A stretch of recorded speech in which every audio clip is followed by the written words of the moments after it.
ayat 1 sampai ayat yang ke-13 saya akan bacakan untuk saudara-saudara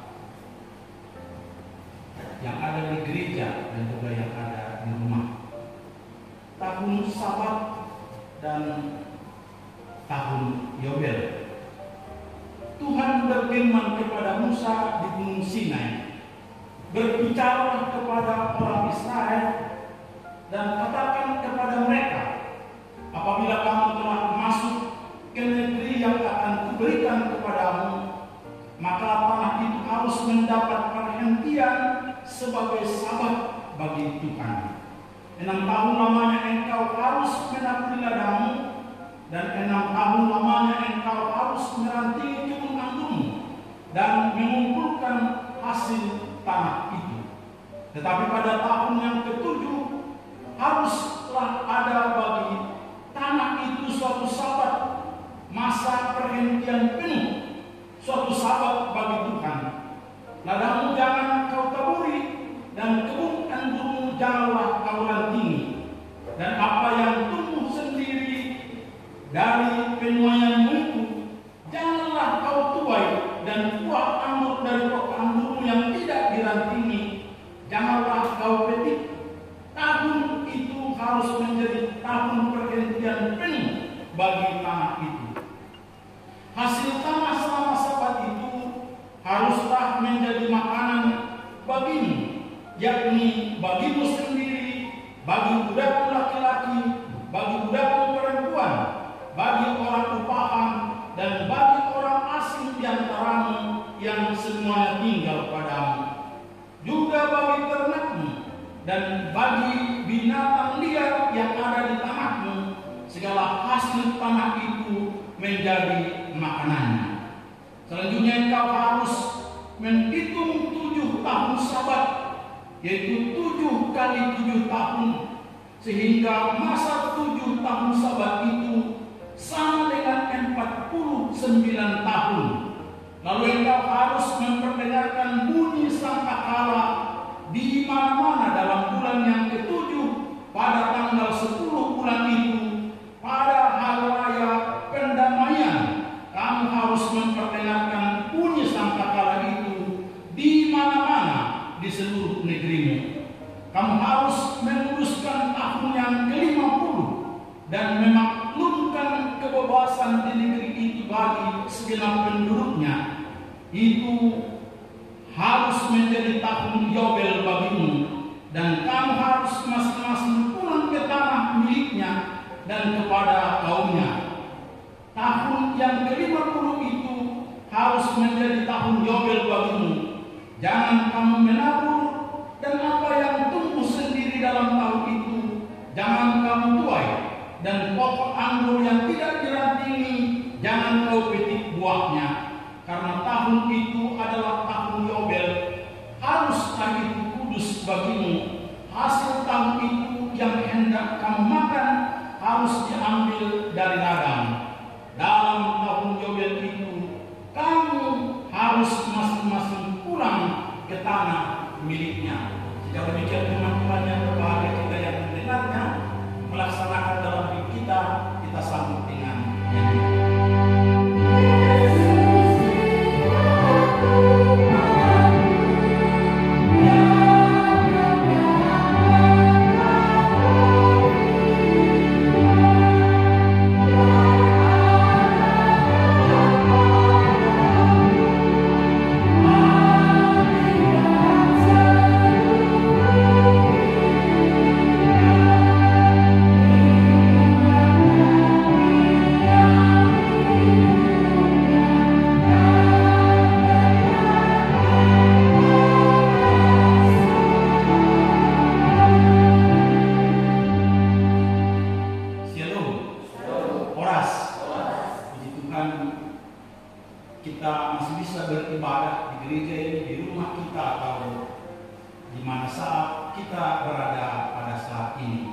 Kiranya Tuhan tetap memberkati kita. Saya masih ingat kalau ada bencana alam atau banjir bandang, itu terjadi karena alam sekitar yang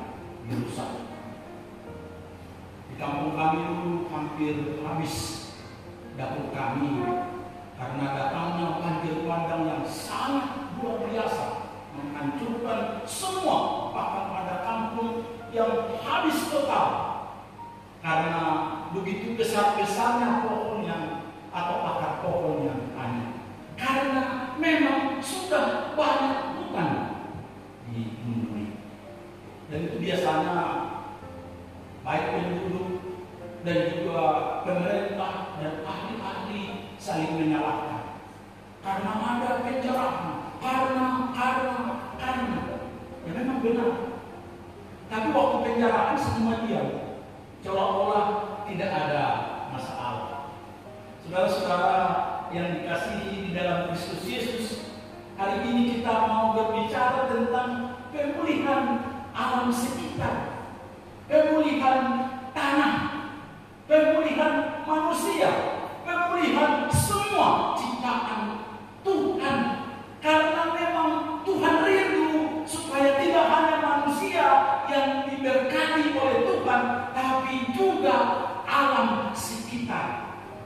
Tanah di mana manusia juga dicipta dari tanah.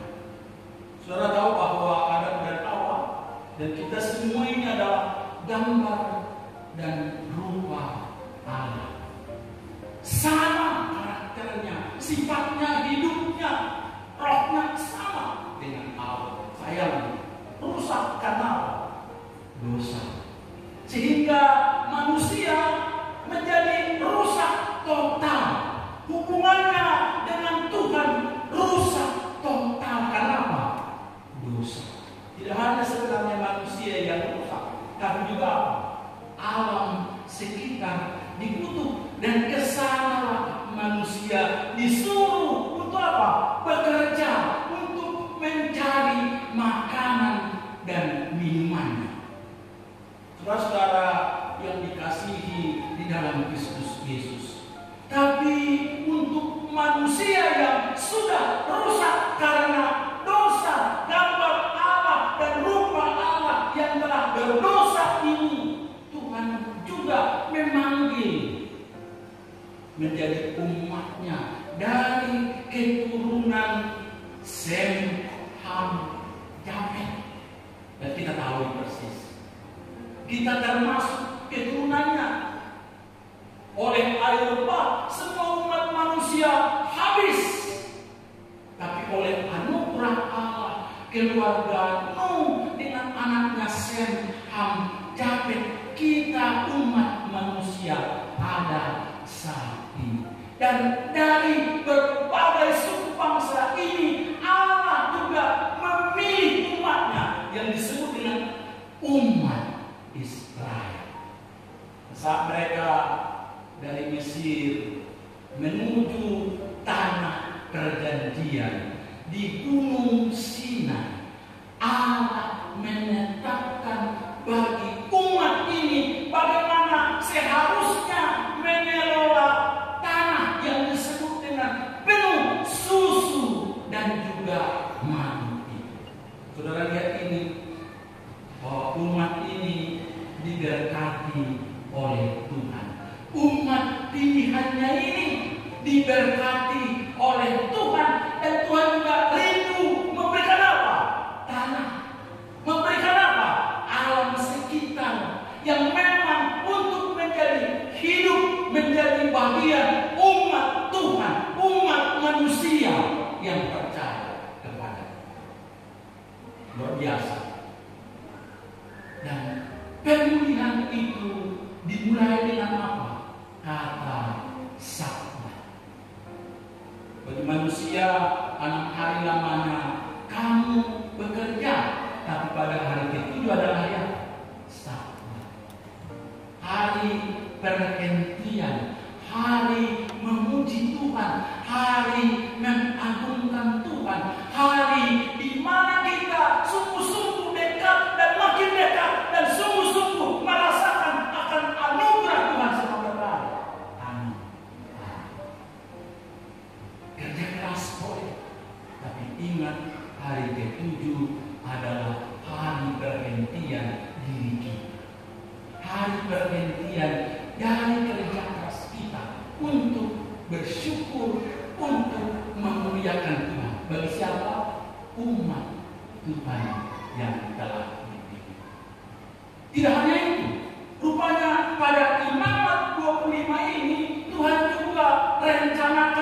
terbaik bagi umatnya, yakni pemulihan tanah, pemulihan hewan, pemulihan tumbuh-tumbuhan, pemulihan segalanya untuk memelihara siapa? Umatnya. 6 tahun boleh kerja keras terhadap tanah perjanjian yang Tuhan berikan itu. Waktu saya ke sana, padang gurun sebenarnya, masih lebih subur kelihatan di Sibion, ya. Lebih subur di daerah kita. Tapi herannya, memang luar biasa hebatnya pertaniannya, hebatnya industrinya, hebatnya perekonomian, hebatnya juga orang-orang. Luar biasa, karena mereka umat Tuhan. Saudara perhatikan, 6 tahun boleh kerja keras untuk tanah ini, tapi tahun ke-7 dikatakan sini, tahun perhentian, full 1 tahun tidak boleh diusahakan. Bahkan hasilnya juga untuk orang miskin, untuk orang-orang yang kesulitan, dan juga untuk ternak liar, dan juga untuk ternak lain. Luar biasa. Sekali lagi, Tuhan sudah pulihkan tanah ini untuk siapa? Untuk mereka. Firman Tuhan katakan dalam Keluaran bahwa tahun ke-6 Tuhan akan memberkati umat ini untuk bisa mereka hidup di pada tahun ke-berapa? Tahun ke-7 dan tahun ke-berapa? Tahun ke-8. Luar biasa apa yang Tuhan lakukan bagi umatnya. Tidak hanya itu, Pak. Itu yang disebut di sini tahun Yobel, hampir sama dengan tahun Sabat.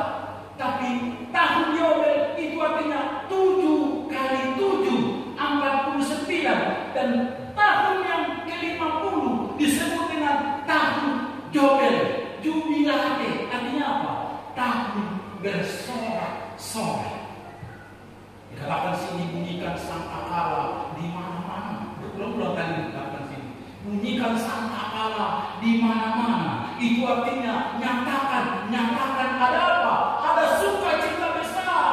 Ada sesuatu yang sangat luar biasa yang telah Tuhan lakukan bagi umatnya. Karena Tuhan membebaskan orang-orang miskin, budak-budak, semua hutang dilunaskan, sehingga orang-orang yang mau kembali kemana? Kembali ke tempatnya masing-masing, sehingga perbudakan hilang. Yang ada apa? Salam, sukacita yang sangat besar. Makanya kalau disebut berjubilate, itu artinya apa? Bersyukur. Itu artinya apa? Memuji-muji Tuhan. Itu mengagung-agungkan Tuhan. Itu bersorak-sorak. Jadi kita diajak untuk apa? Memuji-muji Tuhan, mengagung-agungkan Tuhan. Karena ada apa? Pembebasan, ada pendamaian, ada sesuatu yang sangat luar biasa Tuhan lakukan. Tidak hanya untuk manusia, tapi juga untuk tanah. Tidak hanya untuk tanah, tapi juga untuk apa? Untuk orang-orang miskin, orang-orang yang terpenjara, orang-orang tahanan, orang-orang yang susah. Saudaraku yang dikasihi di dalam Kristus Yesus, Allah sudah mengatur. Kenapa? Karena memang Allah telah pemilik kita. Dia yang mencipta kita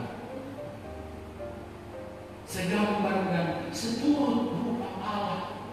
Dan oleh Yesus Kristus, dalam Lukas pasal-pasal yang keempat secara jelas diungkapkan ayat 16 sampai ayat 19. Ayat 18 saya baca.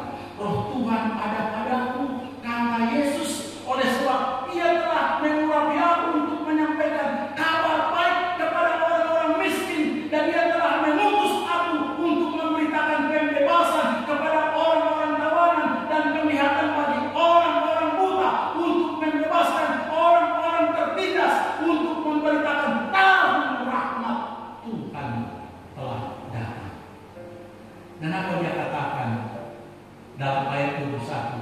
Dan ia memulai mengajar mereka, katanya, pada hari ini genaplah nats ini sewaktu kamu mendengar. Saudara perhatikan itu, sebelumnya Yesus katakan, akulah Sabat. Itu berarti dialah perhentian itu, dialah istirahat itulah sebabnya Yesuslah juga yang sanggup memberikan apa? Yang memberikan kelegaan bagi kita. Masih ingat dalam Matius 11, semua yang letih lesu dan berbeban berat datang kepada siapa? Yesus. Dan Yesus pasti memberikan apa? Kelegaan, memberikan damai sejahtera, memberikan sukacita, memberikan berkat, memberikan hubungan yang sekarang bagus lagi dengan Tuhan. Maka setiap orang yang datang kepada Yesus, yang percaya kepada Yesus, yang menjadikan Yesus sebagai Tuhannya, dipulihkan dari belenggu dosa, dari hidup yang merana, dari hidup yang betul-betul kecewa, dari hidup orang-orang yang susah, menjadi apa? Orang-orang yang Yohanes 1 ayat 12, setiap orang yang menerima Yesus diberi kuasa menjadi apa? Anak-anak Allah. Sehingga kenapa nats ini, setiap orang yang percaya kepada Yesus, kenapa nats ini baginya. Setiap orang yang sungguh-sungguh mau mendengarnya, percaya kepada Yesus, kenapa nats ini. Dia orang yang sudah dibebaskan. Dan orang yang sudah dibebaskan, yang sudah menjadi umat pilihan Allah, dia juga adalah milik Allah. Dan saya sudah ungkapkan, dunia dan isinya ini adalah milik Allah. Berarti milik Allah ini, dunia ini, segala tumbuh-tumbuhan, hewan dan segalanya menjadi berkat bagi orang siapa? Orang-orang yang percaya. Sehingga tidak ada alasan bagi kita untuk tidak bersyukur, untuk tidak menyembah Tuhan, untuk tidak datang kepada Tuhan setiap hari Sabat, untuk tidak memuji-muji Tuhan karena Tuhan sudah melakukan perkara besar di dalam kehidupan kita. Dan saat tahun Sabat itu artinya apa? Berbagi. Itu artinya apa? Memberi. Itu artinya apa? Menopang. Itu artinya apa? Menolong, mengasihi orang-orang miskin, orang-orang sekitar kita, dan juga memberikan istirahat yang baik bagi apa? Dia bekerja dan juga masa depan keluarga. Mari kita menyadari apa yang telah Yesus lakukan dalam hidup kita. Soalnya kalau kita di luar Yesus, kita masih akan tetap banyak kecewa, banyak menderita, masih orang-orang tawanan, masih orang-orang yang susah, orang-orang yang mencari-cari, dan orang-orang ini adalah orang-orang yang egois, orang-orang yang rakus, orang-orang yang menghancurkan, orang-orang yang tidak peduli dengan siapa? Dengan Tuhan dan juga dengan siapa? Sesama. Makanya kita lihat dunia ini semakin merah, semakin hancur. Karena manusia tidak peduli hubungannya diperbaiki dengan Tuhan. Sehingga hubungannya juga dengan sesama, hubungannya dengan banyak orang semakin hancur. Dan jika kita mau sungguh-sungguh dibebaskan, dipulihkan, diselamatkan di dalam Yesus, maka kita akan terpanggil untuk apa? Memelihara ciptaan, untuk mengasihi orang lain, untuk berbuat yang terbaik bagi orang lain. Kita tidak orang-orang yang egois, hanya memikirkan diri sendiri. Seorang ahli teologi katakan, dunia ini sebenarnya cukup bagi umat manusia, tapi tidak akan cukup bagi orang-orang yang memiliki nafsu keinginan hanya untuk apa?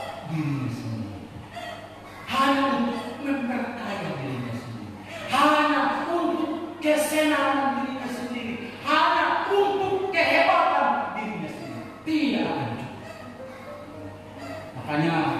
Ada memang orang yang luar biasa kaya, tapi ada orang yang sangat miskin. Inilah yang harus kita pulihkan sebagai orang-orang yang telah Yesus pulihkan, telah memberi istirahat, kelegaan, memberikan ketenangan, memberikan sukacita, memberikan rasa syukur kepada Tuhan. Untuk apa? Berbagi, untuk melakukan sesuatu bagi sesama dan juga bagi alam sekitar.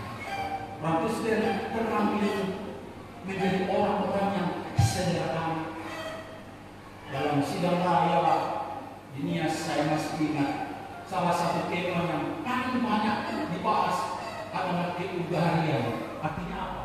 Memiliki rasa cukup, hidup sederhana. Bukan hidup berkoyak-koyak, bukan hidup seenak-enaknya, bukan hidup untuk diri sendiri, tapi hidup sederhana, hidup saling mengasihi, saling menolong. Bisa berkata cukup kepada Tuhan, cukup kepada diri sendiri, cukup kepada keluarga, cukup kepada Bapa. Mari kita menyadari bahwa Tuhan sebenarnya sangat sayang kepada kita. Tuhan merindukan yang terbaik buat setiap kita, orang-orang percaya.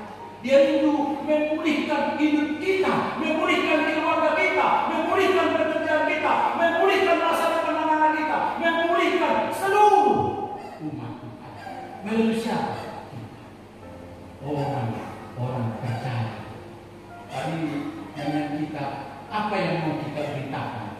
Beritakan tahun rahmat, beritakan tahun Yobel, beritakan bahwa Tuhan sedang melakukan perkara besar untuk memulihkan, membebaskan banyak orang dari kehidupan dosa, kehidupan yang hanya memikirkan diri sendiri, yang tidak peduli dengan orang lain. Kita dipanggil untuk itu, supaya mulai peduli terhadap diri kita, peduli terhadap keluarga kita, peduli terhadap sekitar kita. Saudaraku sudah melihat masa pandemi COVID ini. Memang belum tahu kita apa, dari mana asal virus ini. Tapi harus jelas, pandemi ini sudah menjadi penderitaan bagi siapa? Umat manusia di seluruh dunia. Tadi waktu saya pilih mana tadi nanti yang baju saya pakai, wah, saya lihat ini dulu saya pakai, nggak pernah lagi saya pakai. Sepatu saya sekarang cuma 3, saya lihat, wah, udah marah aku sendiri, karena tidak pernah dipakai. Saya rasa sebenarnya baju kita yang bagus itu tidak pernah dipakai. Maksud saya kemana di rumah pakai toga, pakai dasi, pakai jas, pakai sepatu keren. Wah, tidak mungkin kok. Dan saya percaya semua orang kaya juga, walaupun istana rumahnya, tidak bakalan pakai dasi kursi di rumah. Itu artinya apa? Bahwa manusia ini memang tergantung dengan siapa? Dengan Tuhan. Saya tadi bayangkan, iya ya, sekiranya saya juga punya pesawat jet, tidak bakalan bisa saya pakai di CPO. Nanti di PSBB sana, di karantina 14 hari. Akhirnya nggak ada gunanya. Entah pesawat apapun, ya kan sudah banyak hotel sekarang apa? Kosong. Tempat-tempat yang tadinya membuat orang bersuka cita, membuat orang bergembira, membuat orang senang happy. Saya mau mengungkapkan pandemi ini mau membawa kita kepada perenungan. Hanya di dalam Yesus kita bisa tenang, di dalam Yesus kita kuat, di dalam Yesus kita bersuka cita, di dalam Yesus kita bisa lega, beristirahat. Karena dialah Sabat itu, dialah Yobel itu. Dialah yang sanggup mendamaikan kita dengan Tuhan. Dan pandemi ini mau menolong kita untuk apa? Untuk percaya. Sehebat apapun manusia, tidak bisa apa-apa di hadapan kita. Yang kaya, yang hebat, yang pintar, yang kuat, yang ini, yang miskin, yang bodoh, yang tidak punya apa-apa, tidak ada apa-apanya. Tapi setiap orang yang percaya kepada Yesus, saat kita sebagaimana firman Tuhan katakan, saat kamu mendengar, inilah penggenapannya. Saat kamu percaya kepada Yesus, inilah penggenapannya. Saat engkau menjadi umat Allah, inilah penggenapannya. Bahwa engkau dipulihkan dengan Tuhan, dipulihkan dengan sesama, dipulihkan dengan alam sekitar. Dan itu artinya apa? Allah sanggup memelihara engkau, memelihara anak-anakmu, memelihara hidupmu di dalam Tuhan. Jika kita mengandalkan Tuhan, bersandar sungguh-sungguh hidup di dalam Tuhan, maka banyaklah apa? Bersyukur. Banyaklah memuji-muji Tuhan, banyaklah menyembah Tuhan. Jangan bersungut-sungut, jangan hanya mengeluh, jangan hanya salahkan ini, salahkan itu, jangan hanya sibuk hanya dengan diri sendiri. Mari bersyukur, mari memuji Tuhan, mari berbuat. Buat siapa? Buat sekitar, buat alam semesta. Karena Tuhan memulihkan anak. Saya dengar satu khotbah yang sangat luar biasa. Dia katakan begini, kalau kita sudah dipulihkan, kita akan berkata kepada seperti Daud, bahwa kita akan mencintai rumah Tuhan, mencintai Tuhan, melebihi mencintai segala. Dan percaya katanya apa? Anak cucu tidak pernah minta. Sekali lagi saya katakan, anak cucu tidak pernah apa? Minta. Itu artinya apa? Tuhan cukupkan hidup. Dan itu janjinya dalam Matius 6. Carilah dahulu kerajaan Allah dan kebenarannya, maka semuanya itu akan ditambahkan kepadamu. Benar.